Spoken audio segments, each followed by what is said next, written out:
Dua loh batu itu berbicara tentang hukum dan ketetapan. Kalau Roh Kudus juga sama, tapi dia sebagai partner. Kalau dua loh batu itu sebagai tuntunan, sebagai peraturan. Tapi kalau Holy Spirit itu lebih jadi partner. Amin. Makanya ini kita harus jadi kawan sekerja. Syafot ada tujuan, yaitu tanah perjanjian atau tanah Kanaan. Pentakosta adalah pemulihan segala sesuatu.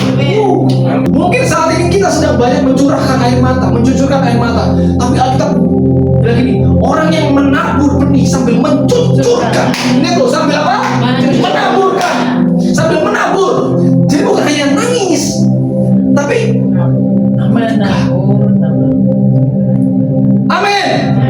Kalau cuma nangis, it's not Holy Spirit. Itu selfish. Itu mengasihani diri sendiri.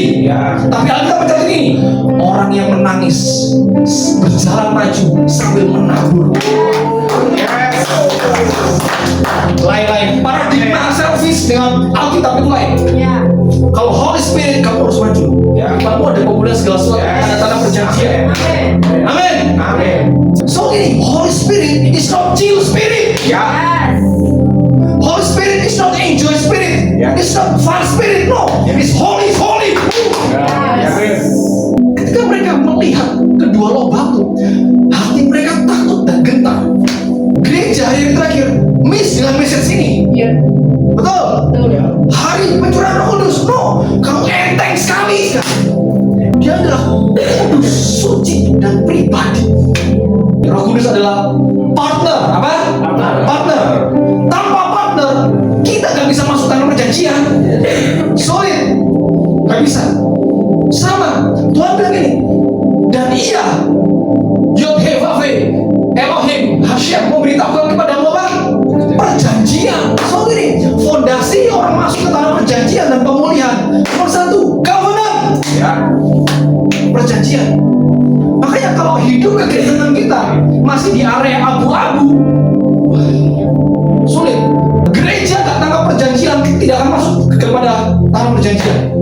Why? It's order. Tuhan yang tetapkan. Pak, yang penting ada kasih karunia. No, kasih karunia ini loh, perjanjian. Namanya aja tanah perjanjian. Berarti yang masuk adalah orang-orang yang hidup dalam perjanjian. Di luar perjanjian kamu tidak bisa berbuat apa-apa. Pada malam hari Nikodemus datang, betul? Nikodemus bilang gini, Rabi, engkau pasti anak Allah, sebab engkau melakukan segala sesuatunya disertai Tuhan, benar kan? Tapi Yesus bilang gini, aku berkata kepadamu, jika seorang tidak dilahirkan kembali. Nikodemus mencap Yeshua itu miracle maker. Tapi Yeshua ngomong kepada Nikodemus, enggak, aku berkata kepadamu, jikalau kamu tidak dilahirkan kembali. Ini kan bertolak belakang. Mindsetnya Nikodemus adalah Yesus pembuat mujizat. Itu nggak salah. Tapi yang Yesus kejar adalah hatinya. Masa orang Israel pada zaman itu lihat Yesus ini, oh dia bisa menyembuhkan ini, dia bisa membuat ini, bla bla bla bla bla. Mindset yang di alam bawah sadar mereka adalah ini, Yeshua is miracle maker. Tapi Yesus tidak seperti itu. Jikalau kamu tidak dilahirkan kembali, apa yang diharapkan Nikodemus dengan apa yang ditargetkan Yeshua itu lain. Yeshua menargetkan hatinya, tapi Nikodemus mujizat, tanda. Different lain. Makanya sekalipun kamu mengajar Israel, mengajar Yahudi, kamu harus dilahirkan kembali. Tapi Yesus bilang itu, aku tangkap hatimu dulu. Selalu berbicara tentang hukum dan ketetapan. Artinya apa?